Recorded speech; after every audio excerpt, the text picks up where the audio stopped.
Hi, I'm Greg Lefebvre, and this is The Compulsive Storyteller, a series of short personal stories where we explore the idea that truth is stranger than fiction.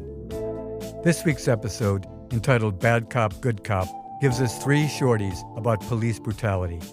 In Cops at the Diner, we see how a couple of New York State troopers rough up a young man because of his long hair. Then in Get Off the Car, we see what happens when a rookie New York City cop clubs the wrong innocent bystander, a teacher no less. Finally, in Boston Cops, we witness the police response to a racist attack on a group of African American men and their white friend.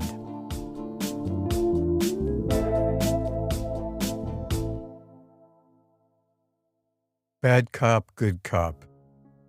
All the recent deaths of people of color at the hands of the police certainly point to a systematic racism that has existed since the founding of America. It is only the advent of the smartphone that has captured this for the whole world to see.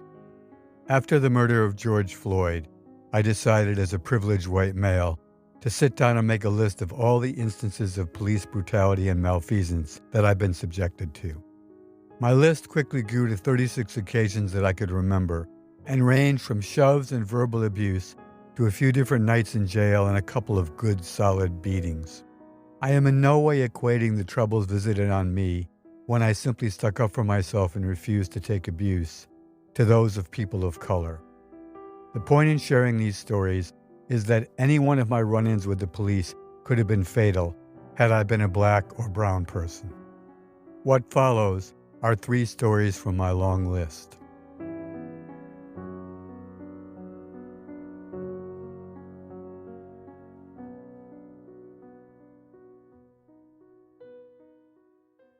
Cops at the Diner. In my senior year of college, I had long hair to my mid-back, and it caused me a world of trouble. On this occasion, I had just hitchhiked from Boston, where I went to school, to a rural spot not far from my parents' house in Del Mar, New York. My ride dropped me off on the New York State Thruway itself between 2 exits at mile marker 140. My landmark was a stand of stately pines just on the other side of the perimeter fence of the Thruway. I walked across to the fence, threw my gear over, and then myself as well. A short walk downhill through the pines brought me to a country diner where I called my mom from the payphone outside the front door and asked her to come and pick me up. There were usually a couple of pickups and a car or 2 parked outside. On this day, there was only one shiny new dark blue New York State Troopers car. After my call, I hung around outside for a bit, then decided to go in for a cup of coffee. As I entered the diner, there were 2 New York State Troopers in full get-up with jodhpurs and straight-brimmed hats who just stood up and were about to leave. One of them looked me up and down and said with a smile, "So what do we have here? Is it a girl or is it a boy?" Without a moment's hesitation, I said, "I'm a fucking boy," and then attempted to walk around them. The closest cop roughly grabbed my arm, and then the 2 of them escorted me outside. While I wasn't smart enough to refrain from saying, "I'm a fucking boy," I did know enough not to put up a struggle. They forcibly placed my hands on the front hood of their vehicle.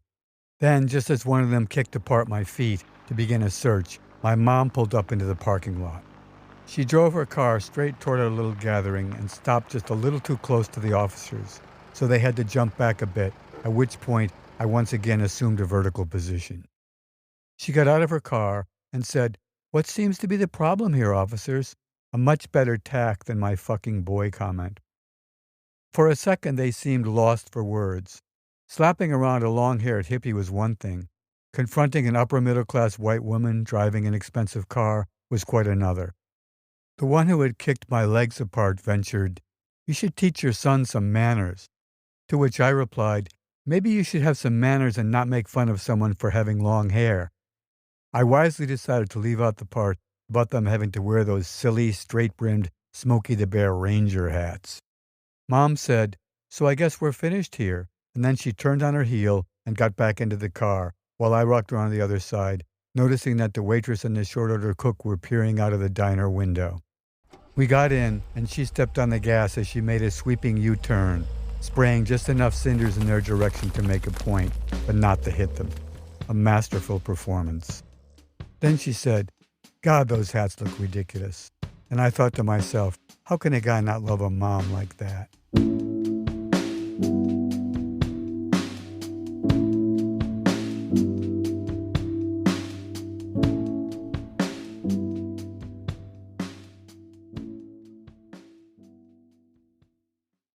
Get off the car.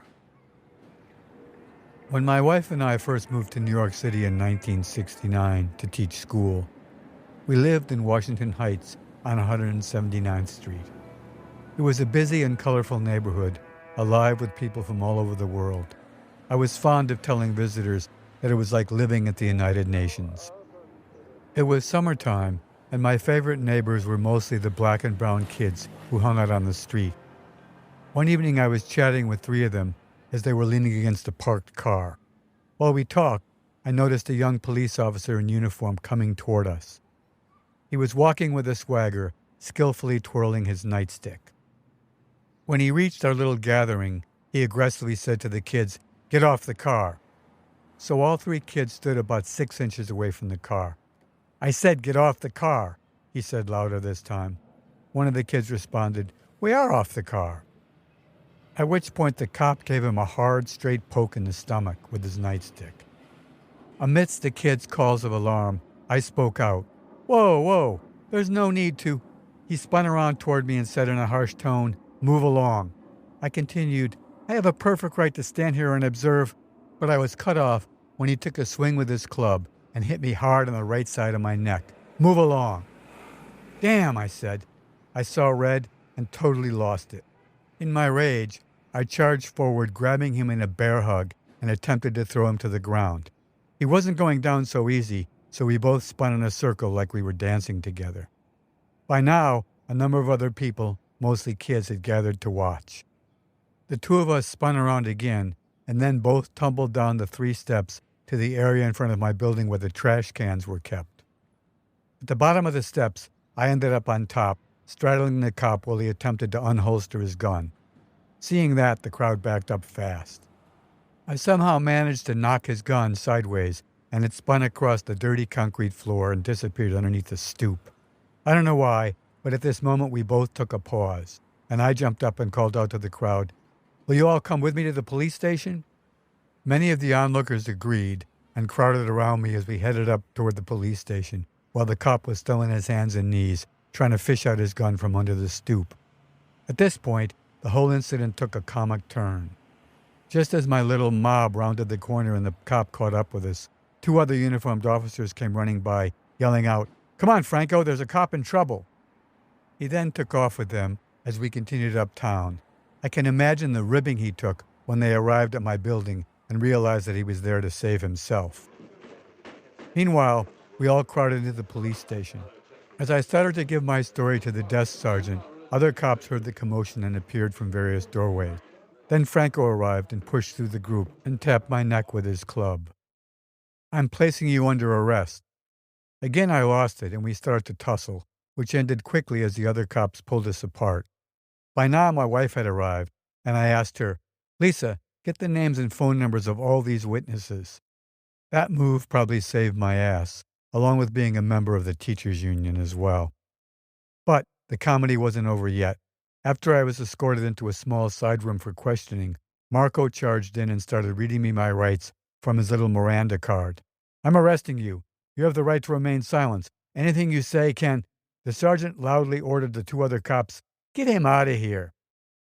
Once the sergeant learned that I was a New York City teacher, his tone became considerably more respectful, because the teachers and police have sister unions. Then he said, "Oh no, what a mess. How could this happen?" So I told him the whole story, ending with my request to file a civilian complaint. He then left to get Marco's side of the story. Upon his return, he said, "This is a real shit show, but here's the deal. If you file a civilian complaint, he'll only get a slap on the wrist. But if he files a case against you for assaulting an officer, you could be sentenced to a mandatory 1 year in prison." I responded, "Are you kidding me? He clubbed me for no reason." The sergeant continued, "Well, we have 2 officers who will testify in court that you attacked him first." Here my jaw dropped. You gotta be shitting me. There were no other officers around. Unbelievable. He went on in a more conciliatory tone. Well, why don't you just sit here for a while and consider your options? I'll send in your wife. I was so upset and angry, I felt like I should go to court. But my wife finally convinced me that my chances of winning were slim to none. The sergeant returned, and I begrudgingly agreed not to file a complaint. But look, Sergeant, this guy's a hothead. He's going to go off on someone and probably shoot them. He responded, how about I promise to take him under my wing and make sure this doesn't happen again? This was actually his first day on the job, he said with a smirk. With that, they brought Marco back in, and the sergeant asked us both to shake hands and make peace. I was at first unwilling, but when I finally held my hand out, Marco refused. Officer, the sergeant demanded, shake the man's hand and apologize, now. And then Marco did what he was told. I wasn't happy about how the situation was resolved, but there was one consolation. For years after that, every time I saw Marco on the street, he did a quick U-turn and disappeared. It always made me smile when I noticed he was never carrying his nightstick.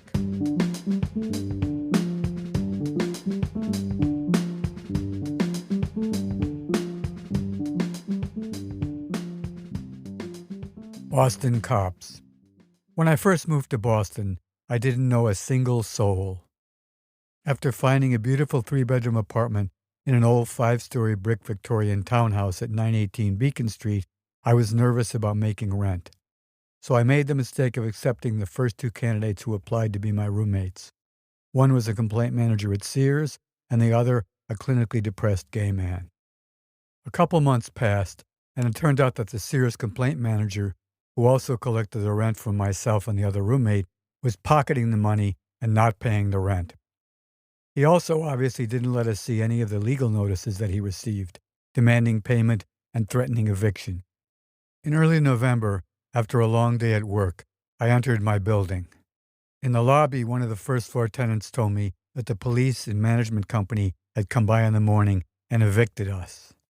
My 2 roommates, who were in the apartment at the time, had hurriedly arranged to move out, but because I wasn't around, all my belongings had to be put in the hallway and the locks were changed. My downstairs neighbor, one Courtney DeCosta Edwards III, had kindly moved most of my stuff downstairs into his apartment so that it wouldn't be picked over by the other tenants. Courtney was a very imposing figure, standing over 6 feet tall, African-American, and a former linebacker for Oklahoma State. He was a big teddy bear of a guy, but he possessed a certain noble bearing as well. All these characteristics sound contradictory, but they coexisted nicely in Courtney, who also turned out to be a real gentleman. He invited me in and made me a cup of tea, while I absorbed the news that I was now homeless. As we sat and talked, his other 2 roommates arrived. They were also African American, and both turned out to be interesting men. Larry Parker was a really big fellow. My guess was that he weighed close to 300 pounds, but he was exceptionally light on his feet. As I got to know him, I discovered at one of our parties that he was a great dancer. He was also former All-Air Force judo champ. The third roommate, a male model named Eric Richards, was incredibly good-looking and had appeared in fashion spreads in Ebony, Jet, and other such magazines. While I sipped my tea, Courtney left the room to have a brief conversation with the other 2 roommates, and then all 3 came back in and offered me their spare bedroom, quote-unquote, until I got back on my feet. They wouldn't hear of accepting rent money, and then Larry and Eric disappeared into the hallway, reappearing shortly, lugging my mattress, which they put in the back empty room. I was so moved by all this help from almost total strangers that I teared up a little, which I managed to hide from my new roommates. As the weeks passed, we all became fast friends. They were part of a whole circle of mostly black men who often hung out in our pad, where they all talked and discussed and argued and drank and smoked weed and on weekends partied. Before this, I had no friends at all, and now I'd been welcomed into a big circle of new friends, which was a unique experience for a loner like myself, and it was great fun. There was always something going on in the apartment, but mostly there were animated discussions of all sorts, about politics, race and racism, about women, and the biggest topic of all, the folly of the Vietnam War. A few of the guys in the group had served in the war. The winter passed and spring blossomed, and still none of them would hear of me paying any rent, which I felt bad about. So I took a certain pleasure in doing nice things for all of them, showing up with beer and booze from the liquor store down the block, buying gadgets for the kitchen, filling the refrigerator with food, and even bringing flowers, which were warmly accepted and appreciated all around. My roommates seemed to have a different attitude towards money and masculinity than most of my former white friends. On a particularly nice spring afternoon, the four of us were seated on the front stoop of our building, basking in the soft sunlight that filtered through a cherry tree in front of the building that was in full blossom. Life couldn't have been better. Perfection, though, rarely seems to last for long, at least in my estimation.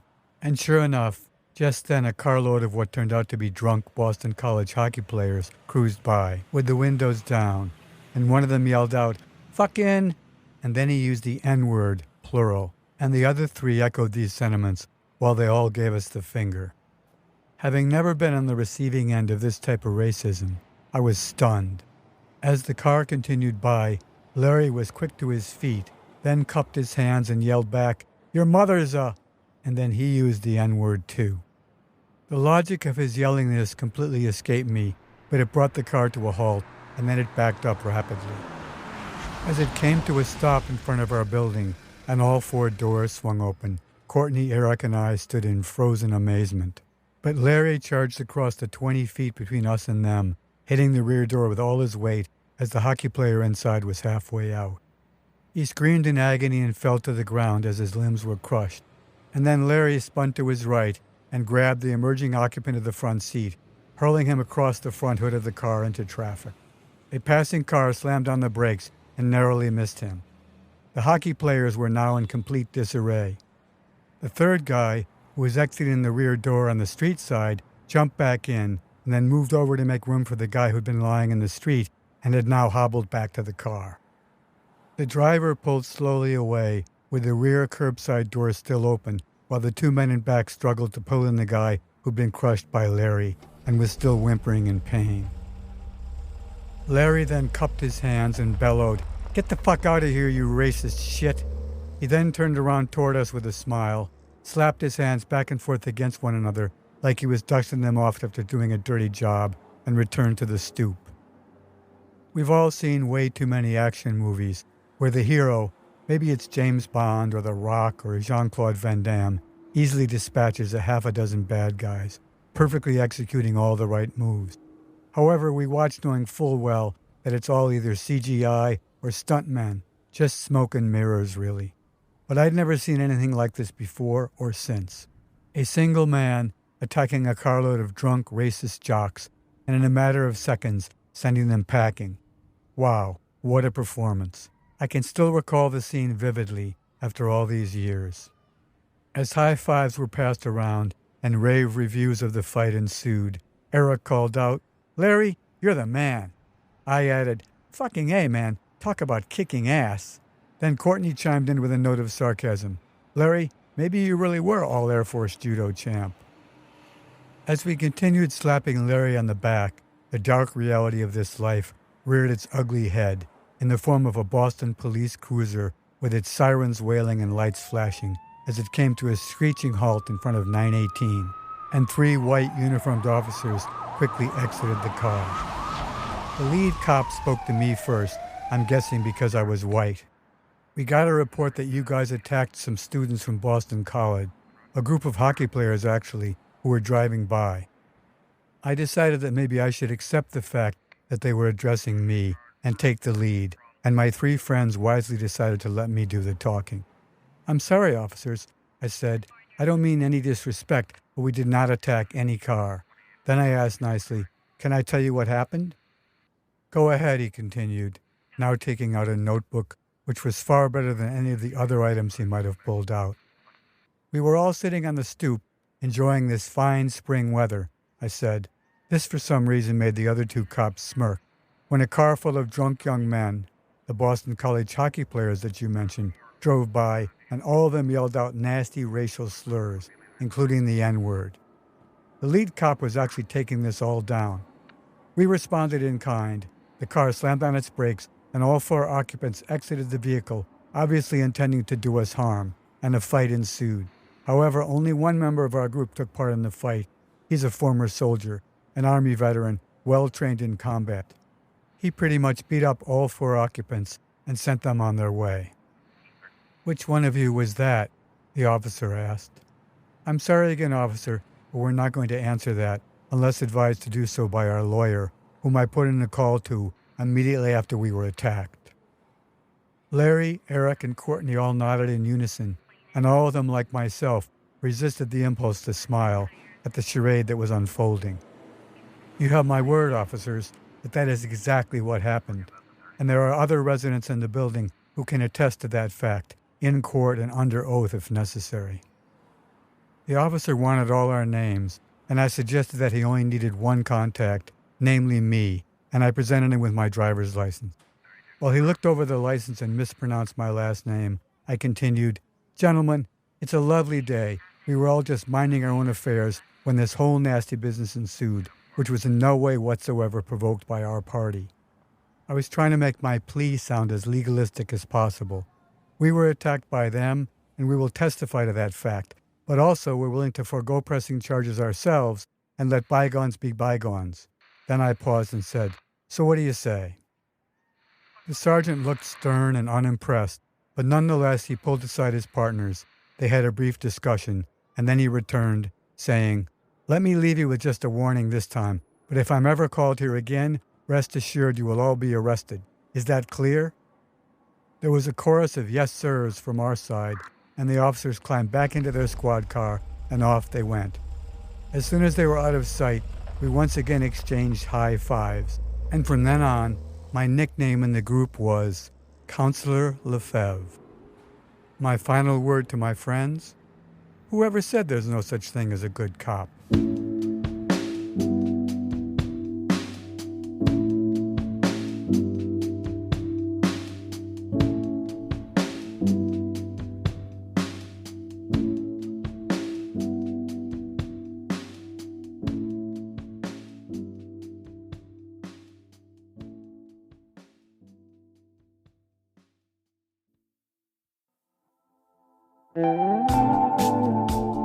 The Compulsive Storyteller is produced by Peter Kokoma and me, Greg Lefebvre.